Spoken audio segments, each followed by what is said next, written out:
Look, I am terrible with intros. I thought this would come easier as I went on with YouTube, but nah, that didn't happen. But the gist is, I've been wanting to talk about the Walking Dead Telltale version in a YouTube video since like 2016, and now I can actually do that because there's like 30,000 of you. I appreciate that. I like that. Keep going. But I am sure you know what Telltale's The Walking Dead is. It's one of those games that everyone starting a YouTube channel plays. It's like a prerequisite. You gotta check in with Telltale before you make a gaming career, or at least you used to have to. RIP. To this day, the Walking Dead series is probably the most loved series that Telltale has ever made. I mean, it's the only one with more than 2 seasons and a proper ending, and spin-offs, but it was always in my mind that season 1 was the best season in the bunch. It did nothing wrong. It was a perfect game, but I played it back for this video, and oh my, the characters are annoying. It's a slow dissolve into madness. They don't start off crazy. Like, everything's chill, everything's normal, but as we go, I don't remember people being like this, bro. And I know the other seasons like 2 and 3 have the most hateable characters, the most useless characters, but season 1 really hit me out of left field. I wasn't expecting any of this until I got to the last 2 episodes where I proceeded to tweak out every 5 seconds. I even rewatched some Let's Plays to see if I was being irrational, if it was just me, if it was all in my head. No. I was right on the money. I knew it. But the game is still amazing. The game is still immersive. Like, all of the fundamentally bad things that happen aren't that bad in the grand scheme of things, which is why I highly recommend that before you watch this video, if you haven't played the series or seen somebody else play it, that you play it for yourself, because this isn't something that you want to miss out on. But if you don't care,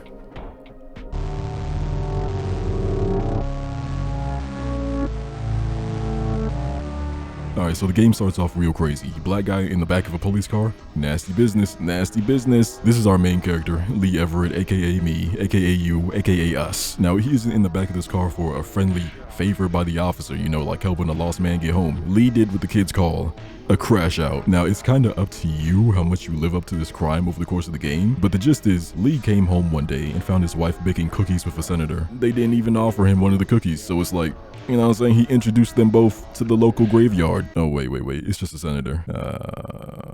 So now we're on our way to jail. The officer is trying to give us some sort of life advice, like ours isn't already over. Where were you when I was making headlines? And then I can't even hear him over the uneasy police radio chatter and cars speeding down the highway. Something is clearly off. And then the officer takes his eyes off the road for a crazy amount of time now that I just sit here and let this play out. And a zombie walks.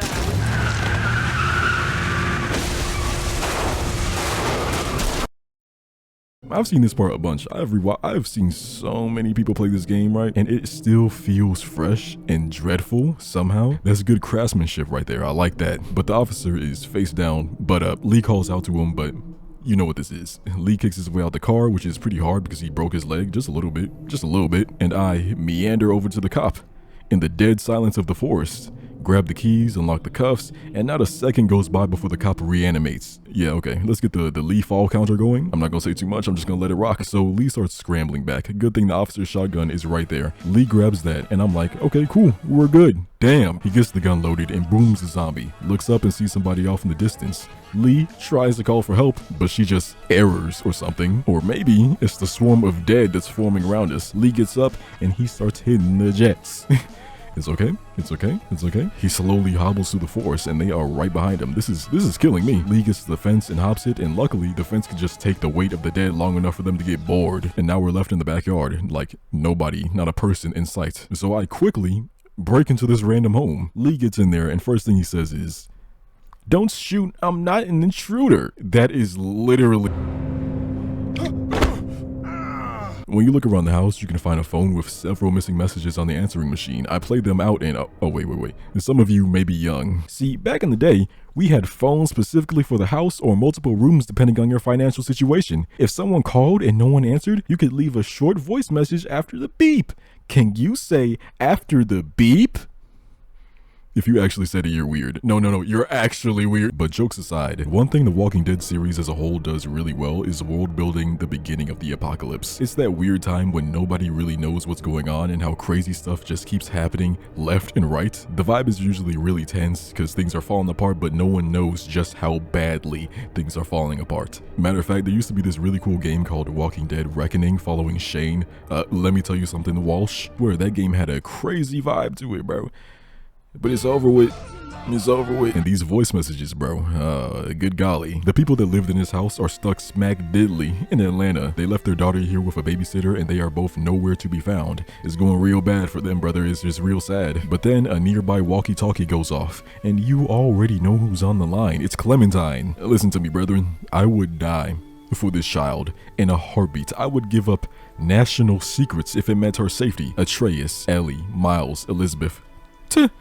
Siri, all pale in comparison, cheap knockoffs, bottom of the barrel, compared to Clementine and eventually AJ. My prime directive is their safety. I will boom any man, woman, or child to achieve it. Don't test me. But listen, she's up in this treehouse and has been hiding there for days. And obviously we cannot have that, especially after all these messages. No one is coming to get her. Nobody knows that she is up there. The only people that know that she is up there are her parents, who are dead. But before we can drop a plan to leave, Clem's zombie babysitter stealth attacks Lee. I hate this so much in The Walking Dead, brother. It's in the show, it's probably in the comic books, it's in these games, that's for damn sure. Zombies are always noise boxes until the plot needs a cheap death or something stupid like that. And then, you won't believe it, after pushing the lady away, Lee falls. This right here is when I decided to add the counter. I literally stood up out of my chair and hit that one meme because I don't remember Lee being a fumbling and tumbling artist. You had one job, like skip it, bro. I'm blue. But after the tussle, the game gives you an extremely brain dead choice. We can either stay here until nighttime or we can leave while the sun is out to go get help. I'm not gonna rant about choice-based games yet. I need you to see what they're going to be putting us through. Like, who in their right mind is going to stay here until nighttime besides psychos and YouTubers who just want to see what will happen? Mr. Broken Leg and a child, you're crazy. We're leaving now. And outside, we find two guys trying to move some cars off the road so they can go home. But Clem is worried that her parents will come home while she's gone. They're not. The guys are Sean and Chet. They are well aware of the horrors out here and offer to take us to Sean's farm. And now, usually, I wouldn't trust a situation like this.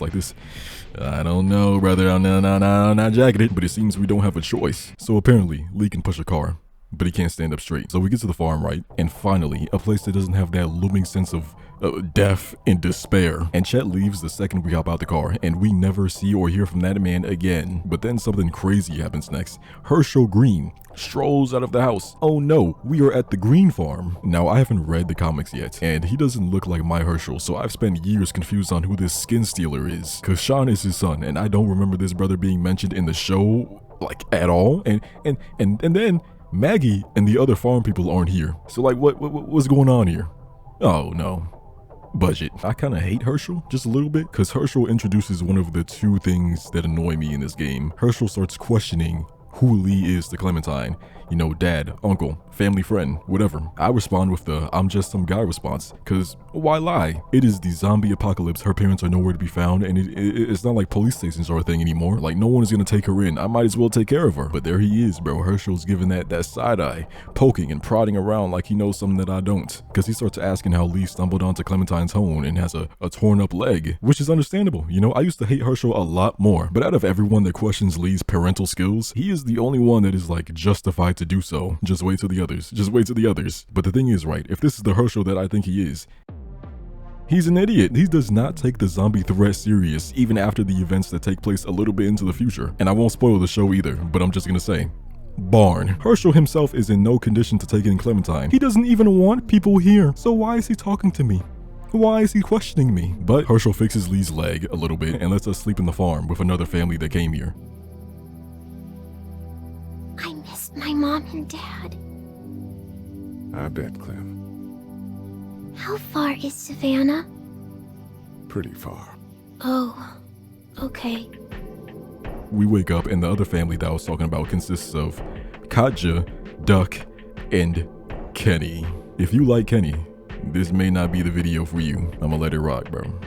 I'ma let it rock. But fun fact, everyone in the Walking Dead Telltale community seems to hate Duck. Like, everyone I have seen play these games has some sort of unbridled rage when it comes to Duck. It's so out of nowhere too, and it's so unanimous that the Duck effect needs to be studied. But I can understand, you know what I'm saying? Like, look at him.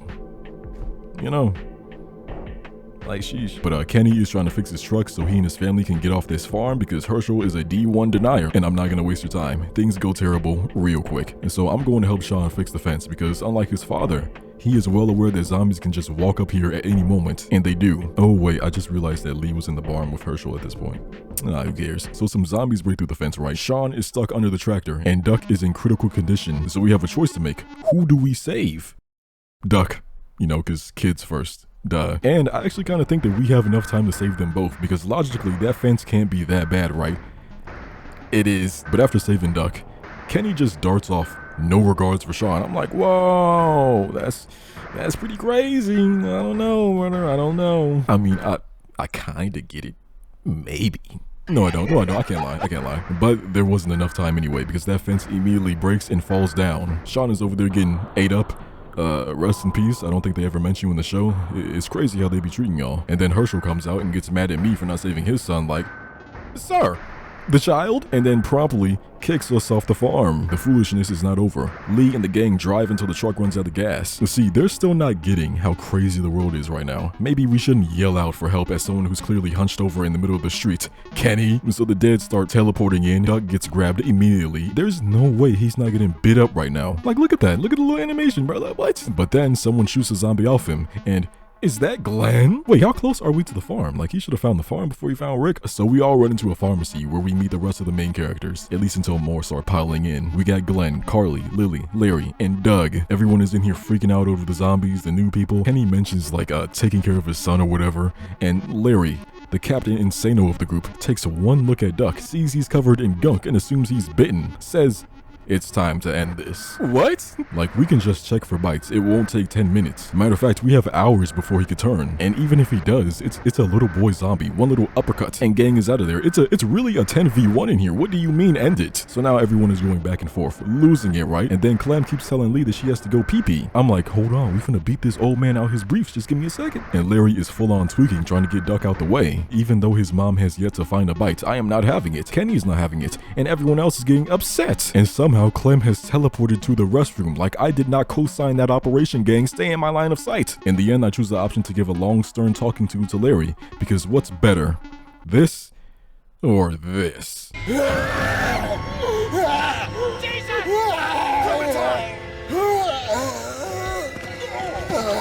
What did he trip on, bro? Ow! Stop it! So Carly gets the zombie out of the way, and it's kind of crazy that they never noticed it in there. Like, none of y'all went to go pee yet? That's crazy. The lights are still on. The lights are still on, which I assume plumbing still works too. Like, y'all just holding it in down here, huh? Weirdos. But the remainder of the episode is spent getting to know the characters since everyone is chill now. How are they chill now? Well, Larry had a heart spasm. Yes, that brother needs pills ASAP. No Rocky. So our ultimate goal for this episode is to get inside the storage room, which is locked. All we gotta do is find a key. Well, that should be easy. How have they not done that yet? Well, that's where the plot comes in. Lee is the only one who would possibly know where this key is, because we just so happen to run out of gas right next to the pharmacy that his parents own. Now, for some reason, Lee doesn't tell anyone that he technically owns this store. I guess it's because of his slaughtering. And speaking of the slaughter, and the first place that Lee checks for the keys is in the back rooms. Clem follows us back there, and this is the first time that we hear it.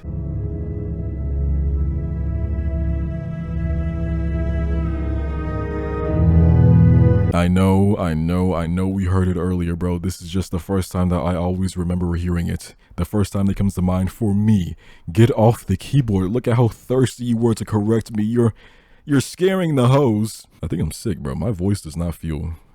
It feels like there's like a layer of something on it, bro. I feel so weird right now. So Lee looks around and quickly confirms that his parents are no longer of this world. Carly, the shooter, comes in the room, and this is the beginning of the "you need to tell everyone who you are" plotline. She's a reporter, so she knows about Lee's crime and how his parents own this pharmacy. Got the whole little case file on him, and she's like, "Oh, you should probably tell everyone you're a murderer." Yeah, I never do that. I keep it hidden because I am the main character. Every problem these people have, I fix. So who cares if I'm a murderer? I'm too valuable to cast out. Who's going to lead this group? Think, Doug.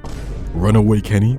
Carly? Let me tell you something about Carly. She literally can't even put batteries in a radio right. No, you have to hunt down batteries in the store and put them in for her because she lacks common sense. They need me. So Carly leaves and we spend time with Clementine. I quickly tell her that Lee is the murderer because that's Clementine. I can't lie to her.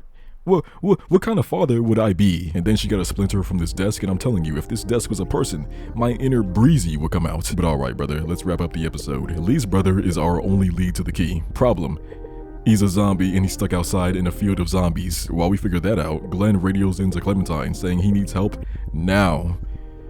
Right now. He left earlier to go look for supplies or something like that, bro. I don't care. And I'm gonna be honest, this section sucks. I have always hated it. Basically, Lee and Carly go to look for Glenn. They find him at this motel and they say, cool, let's go. But Glenn is like, oh, no, wait, there's a woman trapped in this motel room. Let's go save her. We both hit the side eye, like you're really gambling our lives so you can be Captain Save a Ho. That's mean. He's trying to do the right thing. But then we do a bunch of stuff going back and forth, like you can't fast forward through any of this in gameplay. But guess who has the last laugh now? Because I'm skipping it. So we get to the lady, she opens up the door and she comes out, and look, we did all of this over some mid that was bitten. And look at this goober Glenn. You have a boyfriend? Glenn? Now I was just joking about being Captain She's Beautiful to Me. This isn't the Glenn that I know. Yeah, it is. But the lady asks if she can use Carly's gun to... Glenn and Carly are like, no. I say, yes, give her the strap. Now, I know logically we should be conserving bullets, but I'm not stupid, bro. It is a video game, a Telltale one at that. We don't ever run low on bullets until the plot line demands it. And currently, the plot is not demanding it. They're not showing me an ammo count. And I'm sorry, dude, like one of you have a cure or something? Like, y'all looking around with hope in your eyes, like there's a better future in store for us. I assure you there isn't. Can you find the cure on screen?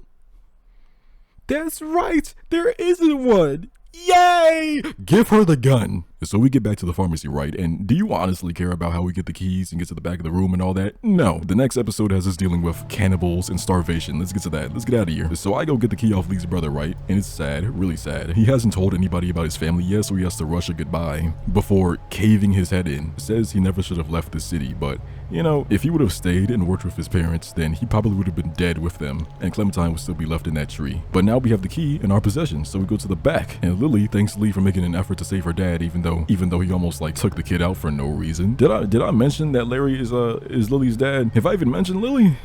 I'm a terrible narrator. But honestly, if it wasn't for her psycho father, Lily would probably be a really cool character. But enough of that.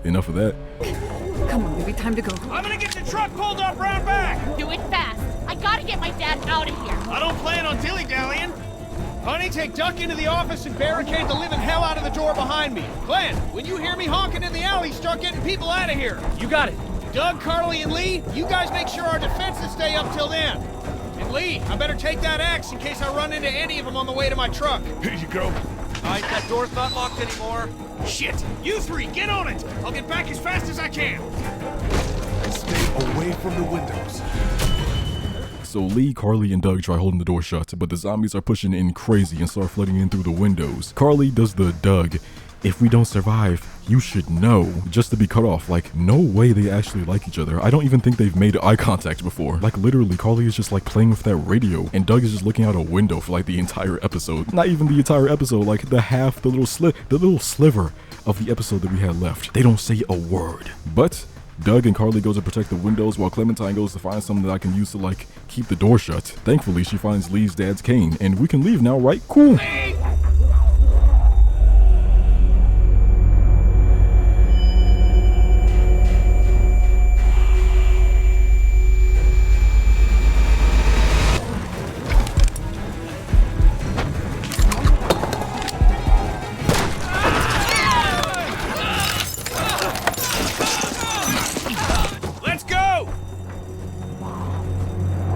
They got Doug. They...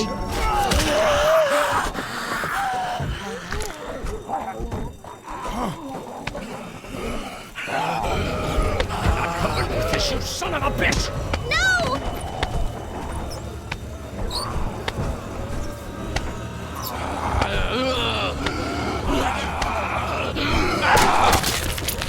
I'm not letting somebody else get eaten today. Especially a good friend.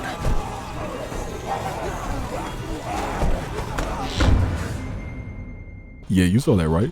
Larry actively putting someone in the group in danger. For no reason. Like, why is he still in the group? The way that I would have been plotting on Larry would be insane. I would be setting him off just to trigger a heart attack. I would let a walker into the camp. I'm not gonna say too much. I'm not gonna say too much. And then Larry has the nerve to tell me that I better be raising Clementine right. Like, you better hope I don't stab you up in your sleep. What are you talking about? But yeah, I chose Carly.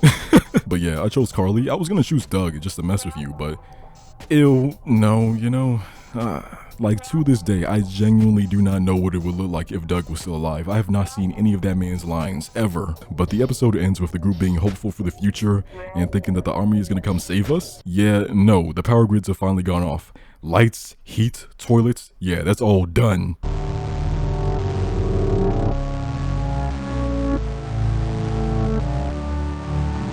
Alright, so this episode starts crazy. Like, who is that? That's Mark. He's a new member of the group. But Mark and Lee are out here hunting for food in the forest because the group has officially fallen off.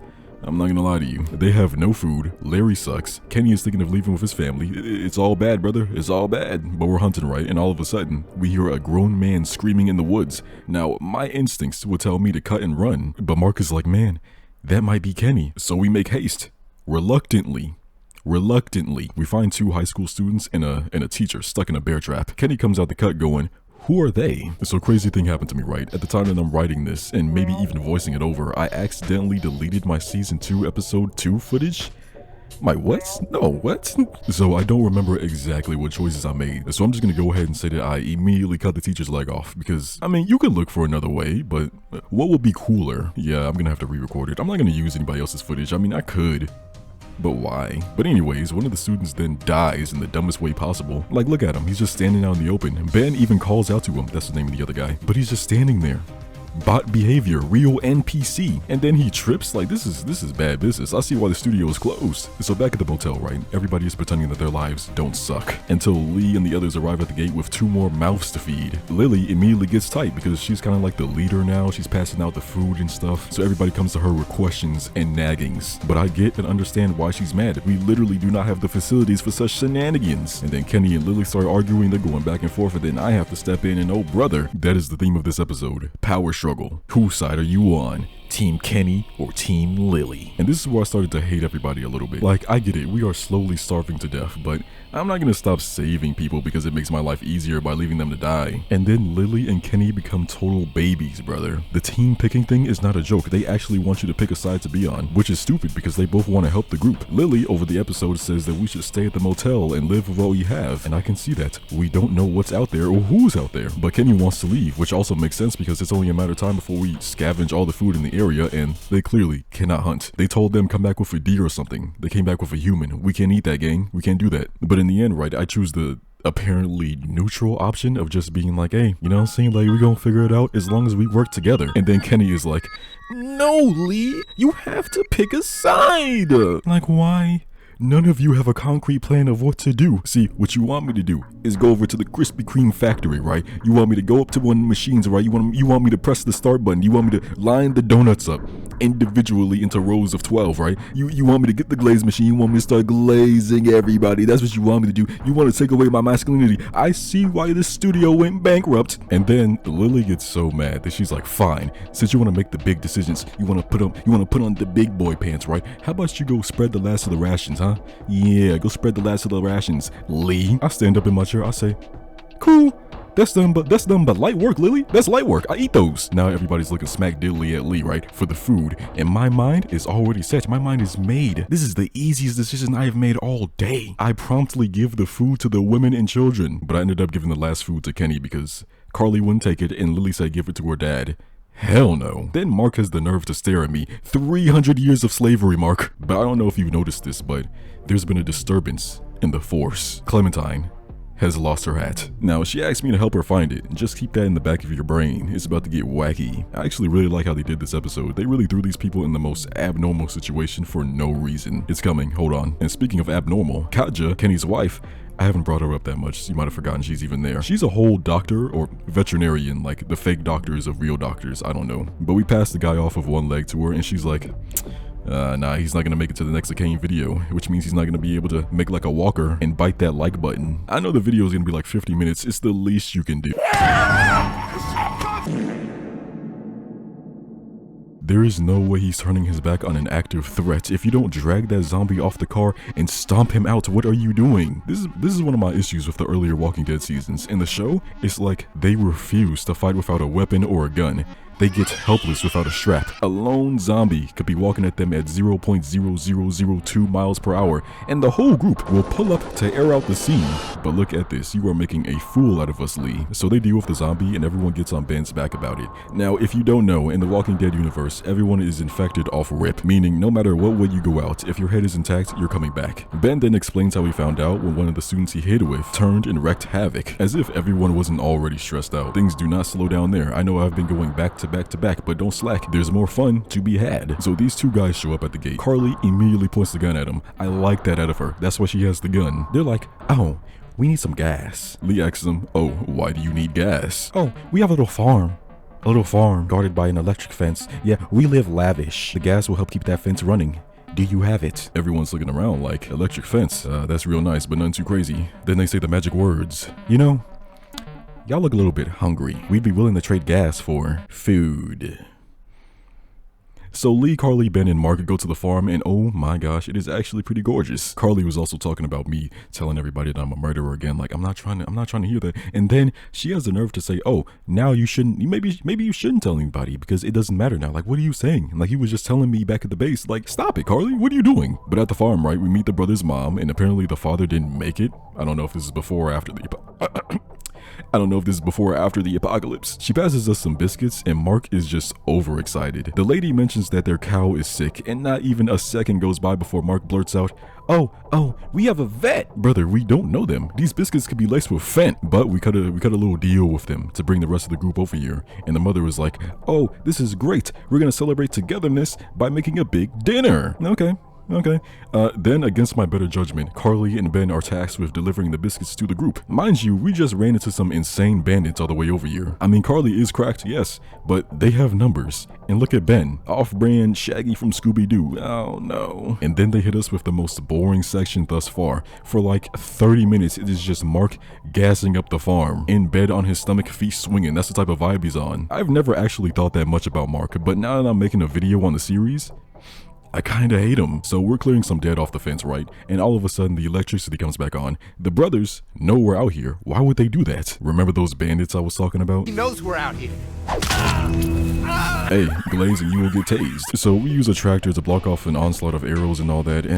We get in the clear, and then we tell the brothers what happened. And Mark is just over there kneeled over, huffing and puffing. Me personally, my posture will be in peak condition. I wouldn't take the arrow would take me. That man Mark has to be wheeled into the house for resuscitation. Oh, and yeah, the group made it over here, but it seems like they left Carly and Ben alone at the motel. Like, did they forget about the bandits? What's going on? The brothers get really mad at the bandits, right? So they're like, hey, it's time to end this. So I pushed Clementine on the swing. All that time with Mark just really got me like, I can't lie, bro. I'm tired, bro. I'm tired. So how was your day? You're talking to a screen right now. That's what you're doing. That's where you're at in life right now. Crazy. Bro, I never thought it would be like this. Like, it's been 10 years. More. Damn. So Lee and the brothers go to find the bandit camp, and one glance in the tent and we find Clementine's hat. How did they get this?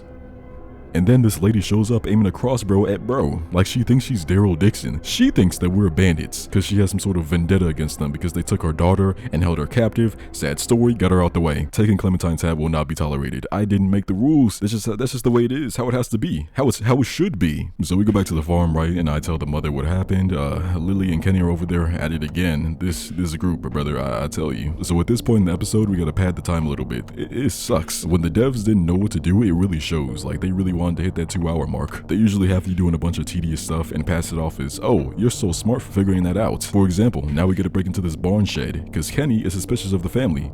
Cause duh, look at this guy's facial build. Like, so I spend like 15 minutes running back and forth trying to find a way to break this generator down long enough to keep one of the brothers distracted. And once he's distracted, Lee can break into this room. I also gave Clementine her hat back. Everything makes sense again. But I get in there and it is an absolute horror show. But the brother passes it off as, oh, this is where we tend to the meat. On a dairy farm. A dairy farm. Meat.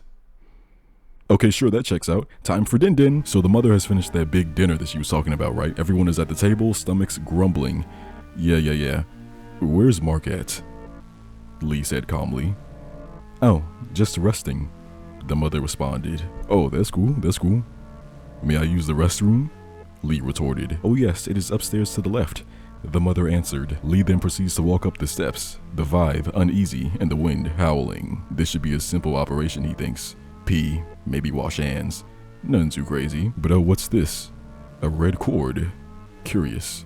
Very curious. A small investigation reveals a source of light coming from another room. We meander to the logical location of the source, only to open the door. And Mark. Legless. Lee, don't eat the meat. Don't eat the meat, Lee.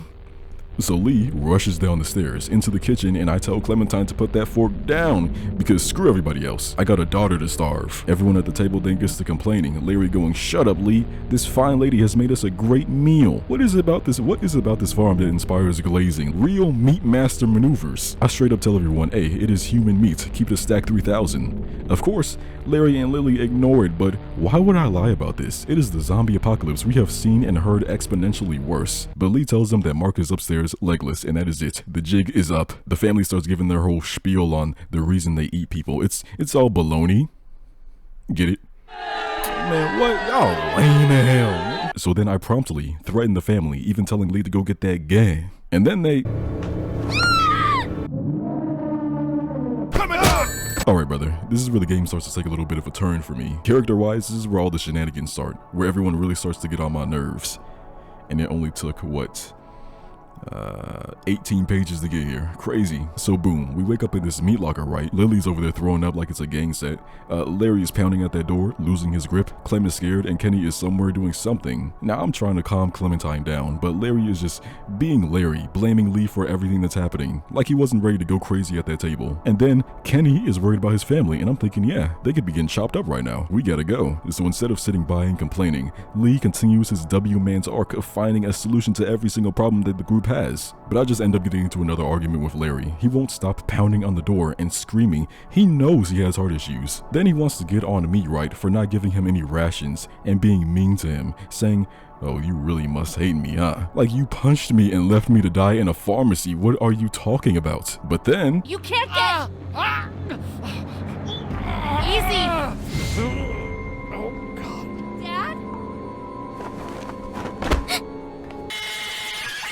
Alright, so Larry might turn into a zombie. Here's the deal, right? Lily is trying to resuscitate Larry, and Kenny wants to just get him out the way, get him gone. Once again, I see both sides. However, we don't have confirmation that Larry is gone yet. But Kenny has got it in his head that Larry is already out of here. He's already at God's Gate. Well, not God's Gates, maybe. No. He starts talking about how other zombies turned really fast, how Ben said to aim for the head. He's really over there tweaking right now. But as much as I want Larry out of here, we can't kill him yet, you know? So let me get this right. If I was comatose, it'd just be curtains for me. Like, we can't build a society on this. But what really irks me is that Kenny is being like, you can't be neutral on this one, Lee. You have to have my back. Like, oh my gosh, that is why I hate choices in choice-based games sometimes. We can do both. We can try to do both. We can literally just help Larry for a few minutes. We have nowhere to be. We have time. And if his skin starts to turn gray and his eyes start to turn white, sure, stomp him out. There is no reason for us to be rash. So I do the logical thing and help Lily. But this goober, Kenny, picks up a cinder block and domes Larry. Has the nerve to step back like, oh no! After playing this game for the video, I don't think I like Kenny anymore. I used to be chanting to myself, yeah, Kenny's one of the best characters, he's top 3. I don't think I can do that anymore. I really don't like him. Like, if this was real life, I wouldn't be able to stand Kenny. But you might need more evidence to process this. But I know my issue is real because Kenny is not the only Kenny in the Telltale games, right? There are so many of them. I don't know what it is about Telltale game characters, bro, but it's like sometimes when you don't side with them, they just lose it. They can't ration in their brains why you wouldn't side with them, right? And they tweak out for the rest of the game. Look, me. I find a way out. Lily and Clem stay inside, and Lee and Kenny find some weapons and plan on sneaking into the house and getting Kenny's family and skadoodling out of there. It was not that simple at all. It did not go down that way. We get snooked by one of the brothers, right? I sickle him. I sickled him, but I guess he's inhuman after all. Gang pulls the sickle out of his shoulder and uses the gun with zero effort. If light work, no reaction was a person, right? But now this man has me by the barrel. Surely, Kenny will pop out and do something. Is this y'all go? No, okay, you need more. You need more. Okay, I got you. Don't just wait for it. I got you, bro. He almost let me die because I didn't help him in murder. Crazy. No, Lily had to save me, but I'm gonna let it rock. Kenny then leaves to go find his family, right? And I think that's for the best. And then I get the choice to either finish off the brother or let him live. Yeah, no, light work, no reaction. Clem starts seeing this and she starts crying. And the game says that she'll remember that too.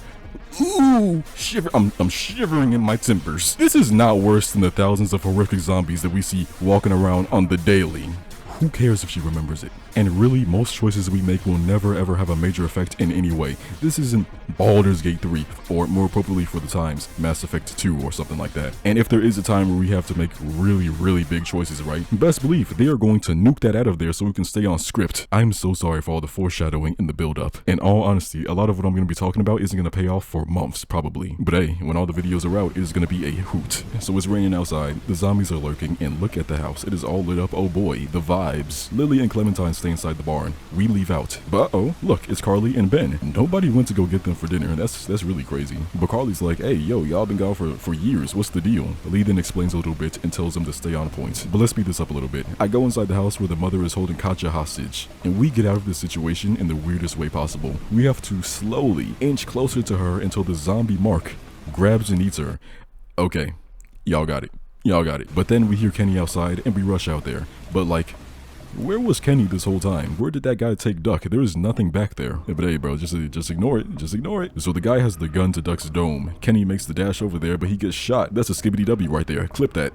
But jokes aside, I wouldn't let that happen. I wouldn't fall in front of my son like that, like, to be honest with you. Lee tries to calm the guy down, but he's off a perk. Good thing Carly shoots him. Now Lee can charge him, and the two fumble down the hill. How is he getting up first? He got shot. Even if it grazed him, he should still be on the ground, right? And then Lee is over here getting kicked, making a mockery of my name. And then check this out.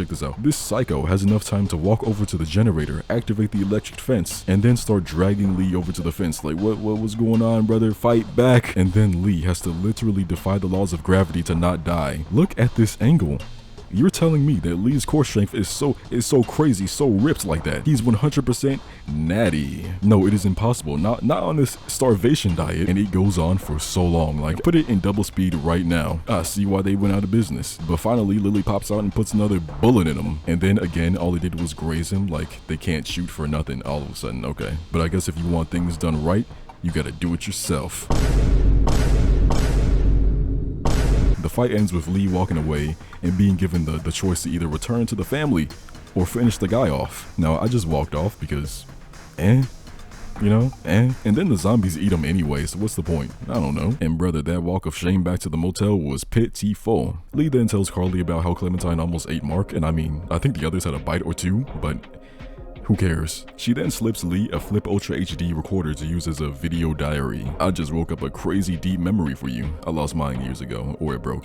Either way, it's gone. Quality sucked anyway. But Lee goes up to Kenny, and Kenny's like, oh yeah, there's gonna be Fallout minus the Vegas. And I respond with, you're not a hero. Gang immediately walks away and Lee gives him the best line that I can use to explain Kenny. Kenny, you're not a bad guy, but you're tweaking, brother. But the season wraps up with the group finding a car in the middle of the woods that is filled to the brim with food. And yeah, I chose to take that. El Bozo plus ratio plus YB better. We need that now. But Clementine was opposed to this action, the only opinion I really care about in this matter. However, I'm gonna have to veto that action, little buddy. Plus, I have future sight. She literally never brings this up again, I think. Then the episode closes with Carly finding Lee some batteries for that flip camera, and on it we see the lady from the woods recording the group at the motel. We are literally watching the moment that Clementine asked us to find her hat. That lady broke into the camp and stole it. I made the right choice.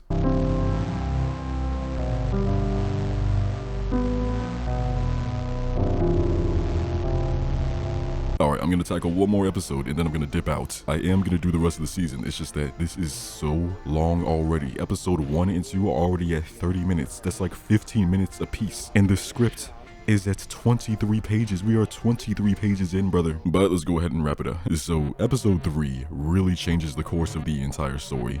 people start dropping like flies. See, the first 2 episodes were a bit calm, but unnerving. Cozy, even. Episode 3 really grabs you by the shirt and starts violently pulling you into the abyss. So, the episode starts with Lee and Kenny scavenging for supplies, but they are running out of food and places to loot fast. And remember when I said that Kenny and Lily were arguing about what to do with the group? Well, that bill is coming due. And oh my, we cannot have a normal conversation with Kenny at all without him being a hoe, saying, man, we need to leave the motel, it's empty out here. But I guess you'd side with Lily saying we need to stay.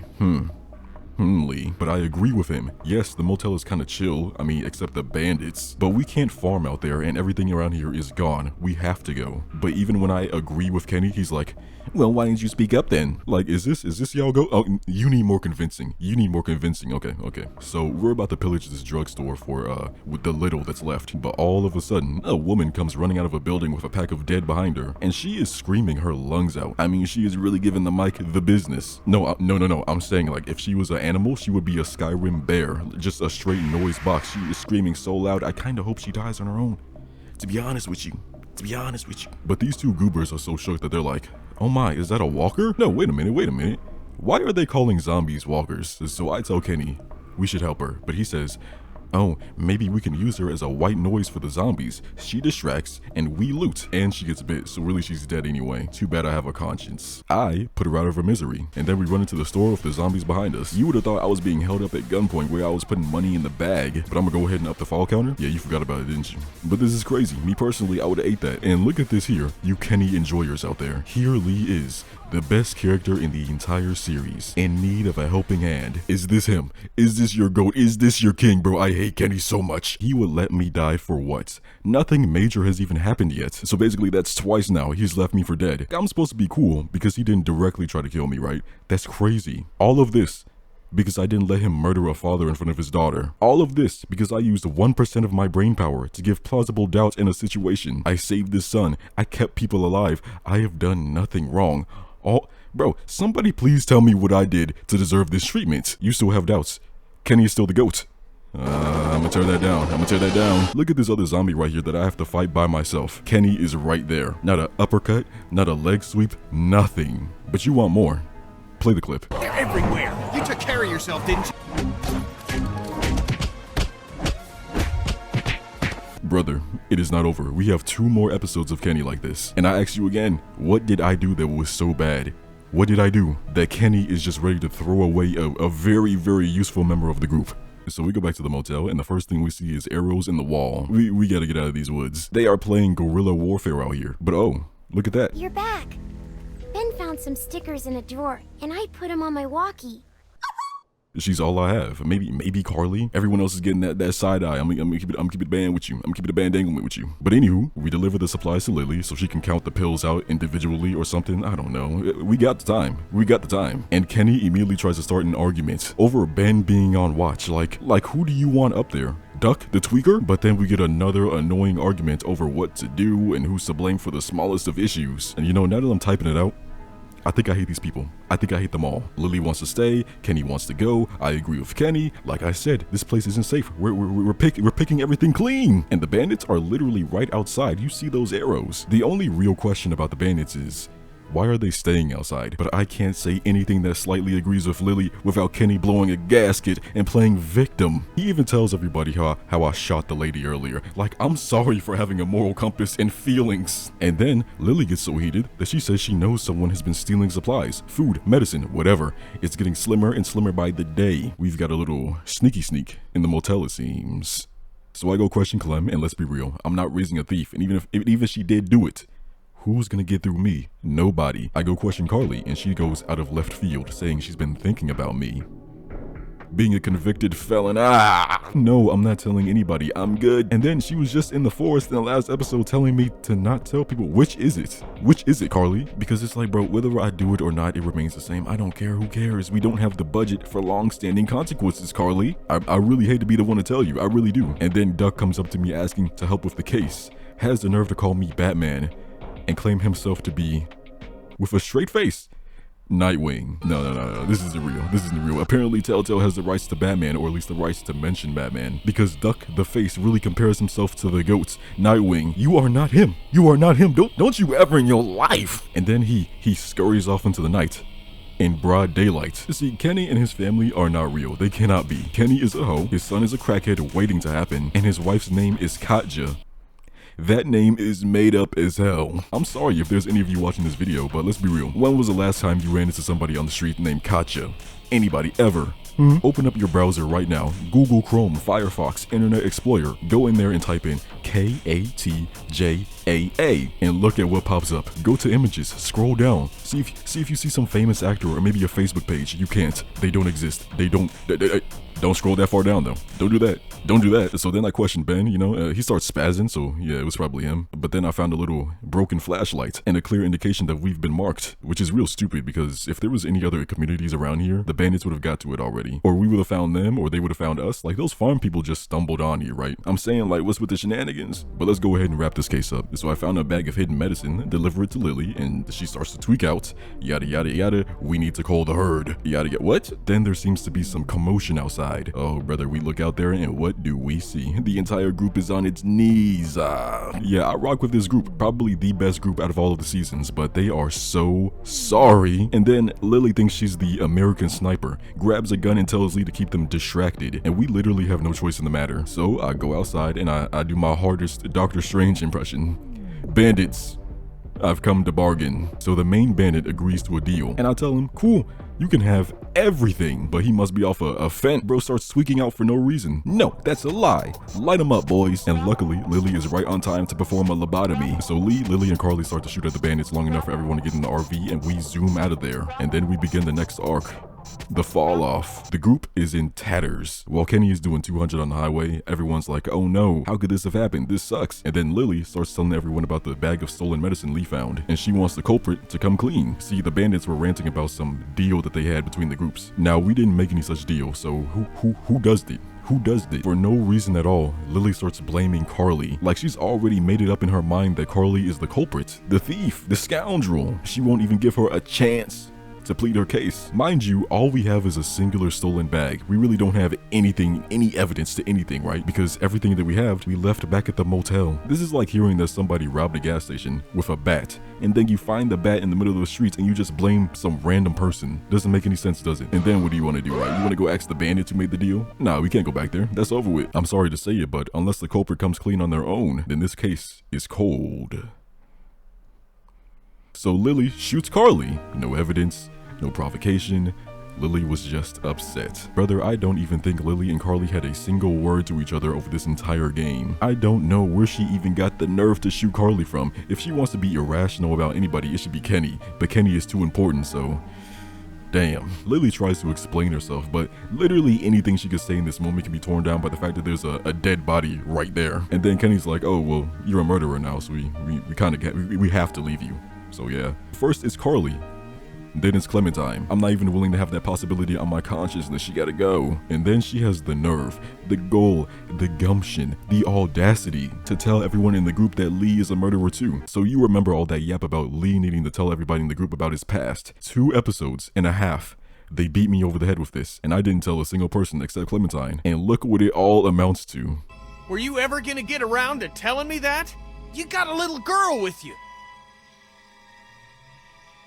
To hell with it. Get in, Lee.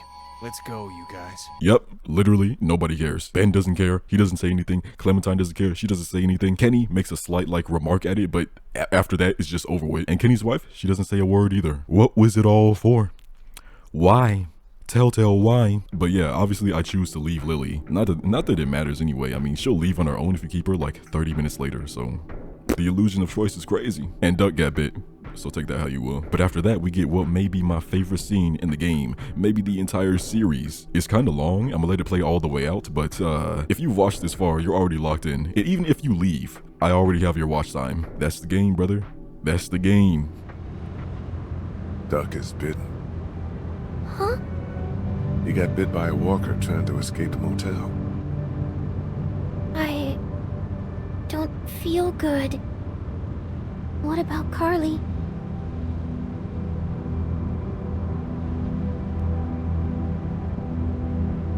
Gone, but won't come back. Because she was shot in the head. That's right. It's horrible. Yeah, it is.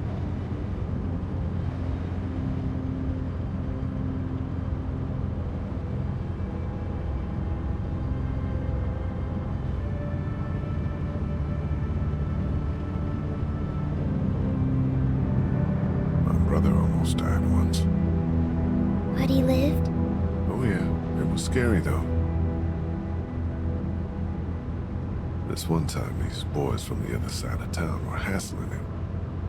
He was on his bike and they were in a truck throwing things at him, calling their names, stuff like that. And this tough son of a gun, he pedals up after him, he catches him, he pulls his bike up alongside the truck and jumps into the back and starts beating on him. He teaches all three of them a lesson, but the truck's still moving, you see, just as he stands up to jump out.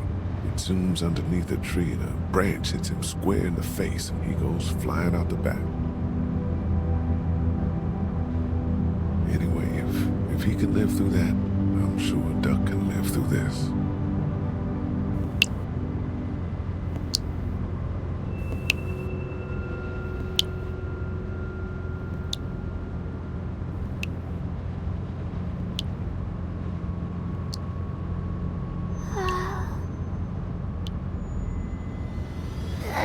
But let's speed it up a little bit though. If there is one problem that comes in the later episodes, it's gotta be the padding. They were fiending to make these episodes 2 hours each. So we're trading the RV for a train. Duck is still bitten and the parents are in denial mode. I got Duck some food and some water, but watch how quickly they forget. I found a homeless guy in the train. He's been living there since the collapse. His name is Harold, but don't get it. Wait a minute, is his name Harold? It might be Chuck. It might be Chuck. Hold on, let me look it up. And then they make us do this long, elaborate train setup thing. Holy crap, this section sucks. I just summed up like 20 minutes and I don't think anything of value was lost. So we get the train moving, but we're gonna have to stop it again because Katja is like, nah, Duck's not gonna make it. I go tell Kenny that the boys' ride is over, but the delusion is winning. Now I would go more in depth on this scene, but it's like, bro, I don't care. I don't care. But I did get him to stop the train in the nicest way possible. And then his family died. So then, oh my gosh, what? What more do you want from me? What more do you want from me? Go play the game. How about that? I do not care about those people, any of these people. And I already dealt with all this trauma a decade ago. This is nothing to me anymore. And also, what is with this episode? Like, we lost everybody. If it wasn't for Chuck over there, it would be just Lee, Clem, Kenny, and Ben. And speaking of Ben, he admitted that he was the one that had to deal with the bandits, which means he got Carly, Kat, and Duck obliterated. I won't include Lily because if she was willing to just shoot Carly for nothing, then it was coming eventually. And I haven't talked much about Ben at all, but if you are unaware as to who he is, he has to be probably one of the most hated characters in this entire series, bro. I think he's up there with Sarah. I think him and Sarah are like the absolute worst of the worst, bro. Worse than the villains, honestly. You're gonna see why, but maybe not in this video, so subscribe. And then Chuck tells Clementine that she's gonna die, just like Duck did. I know I'm hitting you with the omnidirectional curveballs here, back to back, but bear with me for a little bit. It will slow down. Lee gets mad about that, but Chuck explains how Lee should be teaching Clementine to survive on her own, which is a very, very good point. Like, I remember getting so angry at Lori in the show for holding back Carl, like it wasn't wicked out there, but I never gave 2 thoughts to Clementine, and Lee hadn't either. So we cut her hair, teach her how to use a gun, and develop a plan. Now I know it's not gonna happen, but I tell her that we're gonna split off from Kenny and Ben. Sounds dumb, I know, but Kenny was already insane to begin with, and now he doesn't have his family. He's just in there hitting the million-mile stare right now. He's done, he's finished. And Ben is Ben. Like, I don't feel safe with him. We're good, we're done. Don't do that. But since the train is headed to Savannah, Clem wants to go look for her parents, and Kenny wants to go find a boat, which is really dumb. I'll get into that later. But Clem is kind of dead set on finding her parents, or at least checking the hotel that they could be at. And I'll tell her, hey, we're totally gonna do that. Then the train hit a brake so hard that Clem almost ended up on the dashboard. Everyone gets off and we see this giant like fuel thing that's just hanging out in the way. But yeah, everybody starts arguing. This is who we are as a group. This is all we have. You keep screaming like that and you're gonna get your face chewed off. Are you guys gonna be trouble? Because we could have just kept walking. It might not be today, might not be tomorrow, next week, the day after that, a month. I don't care, a year. Omid and Krista will get that work, I assure you. I did not remember them being so annoying, brother. I'm telling you, I don't. I don't. Before I even make it up there to talk to them, you can hear them whispering about whether or not they're gonna join us. I don't know why they even think that's an option. Like, I don't see any bags, any guns, a plan, nothing. Omita's like, oh yeah, this is a good thing. These are new people. We need to join them. But Krista is adamant on going out on their own way, which is really stupid because of the things I just named. Like, what is it about the apocalypse that makes people so comfortable to just walk around in the open? You never know who or what you might run into. Being in a group is the smartest thing you could ever do. You know, unless they're like cannibal groups or something like that, then it's crazy, you gotta go. And then Clementine, the goofy, follows us up there to meet the strangers. And let me just play you the scene right here. Go to anybody's walkthrough after this and look at their face as the scene plays. You guys have a kid. What are you doing up here? Do you know how long it's been since I've seen a kid? What's your name? Like, what do you mean by that? You cannot get that line of dialogue off in real life. Go to your local playground and send me a postcard about how that went. But then Krista, she starts asking questions. She figures out that Clementine is not my kid. I give her the spiel and I expect it to end at that. And Krista's like, okay, cool. And then she says this, she says that they'll leave if anything seems fishy though. But the way that she said it, like we're lost without them, like we're at a detriment without them. Like, oh no, please don't go, random people we just found out here. But hey, I'm gonna let it rock. So go ahead and take a gander at that right there. How do we rectify this situation? Like, we can't ram through the thing because it'll just blow up. So the only way to get this tanker out of the way is to cut the steel and pray it falls away from the tracks. So all we gotta do is find some welding equipment just sitting around somewhere, I guess. So me and Clementine break into this nearby shed thingy. Inside, the vibe is already off crazy. So Lee can't get into this little area over here and there is no key, so we have to throw Clementine into the locked area by herself, which feels awful. You know some zombies are just gonna randomly teleport in the room. It is dead quiet in here. Why wouldn't any zombie in here react to us? The only things that have made any noise in here for what may be months. And sure enough, there they go. It's ridiculous. Lee loses his gun somehow and he grabs a wrench. The first one is light work, but the other one gets too close. He's not that guy though and gets released. Clementine was over there shaking with the gun. She was not ready. But get this. There's been another zombie in the room. Mind you, I'm fighting those other zombies for like cool like 15 seconds or something. And there's just another zombie in the same room with Clementine, just standing there, not doing anything until the plot demands it. You're going out of your way to kill what little immersion I have left. So now I gotta fumble around with the keys and get this door open and then kill the zombie. And right as that one falls to the ground, now all of a sudden somebody wants to investigate. That's crazy. Krista comes in to check. No. And then she's like, oh, I hope you know what you're doing with her. Or what? Or what? What are you talking about? Literally the only reason she is questioning my abilities to take care of Clementine is because we're not related. That is it. Everyone who has and will question my guardianship is severely incapable of taking care of themselves, much less a child. Larry was doomed to die and just horrible as a person. Krista and Omid are just wandering around, no directions, no weapons, just tweaking like you already have a child to worry about. That man is 5'2". Don't talk to me about my kid. And then look at what is left of my group. Kenny has lost it and Ben is trash. And Chuck has somehow managed to be homeless among homeless people inside of his own home. Is really levels to this. So what does she mean? I hope you know what you're doing. What is the alternative? Like, genuinely, what? Okay. Clementine, I'm terrible as a father. I don't know what I'm doing. Go wander the wastes and hope for something better. Like, is that what they want from me? Huh? Alright, so now we got the blowtorch. Yes, Lee is going to keister this and climb up a ladder with it. Then we actually start cutting through it. Oh, and look at that, right on time. A giant horde of zombies. So we get that tanker free and everyone loads up on the train. Problem, Lee and Omid are still on the bridge. Now, Omid is too scared to jump, but that is a him problem. I take that leap. Omid gets inspired, but received lackluster results. Now, I'm fine, but Krista goes to save him.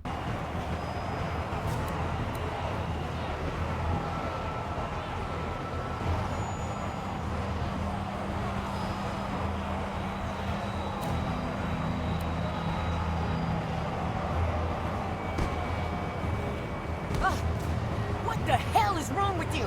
Is this how you protect your people? So everything is calm again. Lee tells Kenny that we decided to split off from the group, and it doesn't even matter how he responds because those plans get immediately thrown out the window when a stranger calls onto Clementine's walkie-talkie. Can't wait for you to get to Savannah, Clementine. I got your parents right here, and you be sure to find me whether Lee wants you to or not.